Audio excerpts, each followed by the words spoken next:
and you say, I can't open up because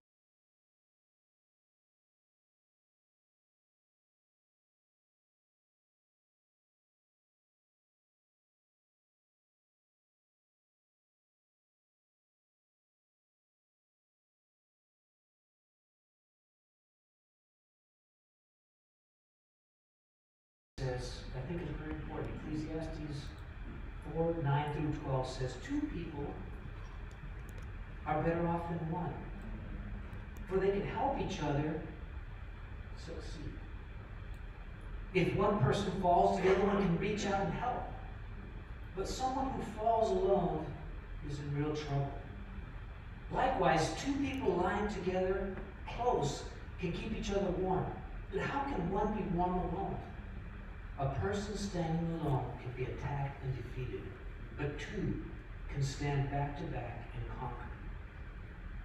Three are even better, for a triple braided cord is not. You know, the thing is, this is not a solo battle. The thing is this, when we battle, this is the way we're supposed to battle. I don't need him to battle beside me. I need for him to battle behind me. Because if the enemy is attacking this way, I can defend him. If the enemy is attacking this way, he can defend me. And if we are together and we're back to back, and we're battling the correct way, then we can be victorious. Why do you think that Jesus sent out his disciples 2 by 2? The idea was that there would be a companionship and a partnership in everything we do. And that's imperative. If we're going to understand when we're going to do something, we cannot do it alone. We've got to have someone that's going to walk with us. Dietrich Bonhoeffer said the following words in his book, Life Together. He said, the physical presence of other Christians is a source of incomparable joy and strength to the believer. You hear that? When we're physically present with each other, it's a source of encouragement and boosting our ability to face whatever the enemy is going to throw against us and whatever challenges are there when we do it together. I remember when I was a teenager, I worked on the islands of the Bay Islands in Honduras and on the main island of Roatan.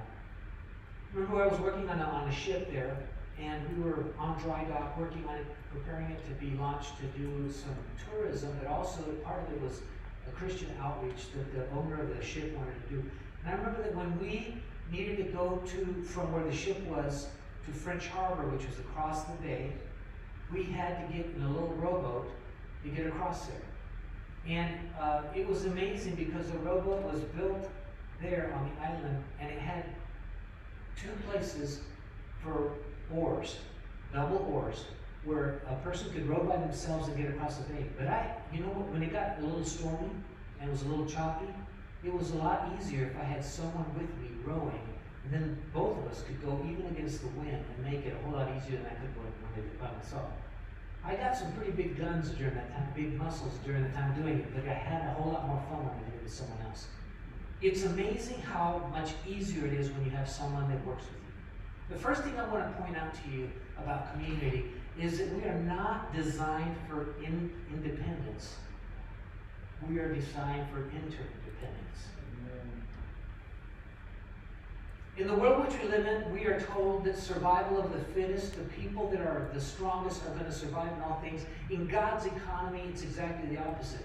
The more that we rely on each other, the more successful we're going to be. And it's not about me being more powerful. It's about me joining with someone else to be able to carry out an individual, but he is corporately moving right now in each one of us. And as he's flowing through me, he's flowing through you. And as he begins to use his giftings in me, he begins to use them in you.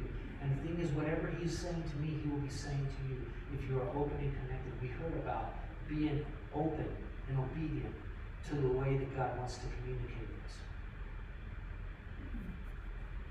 Yes, the body has many different parts, not just one part.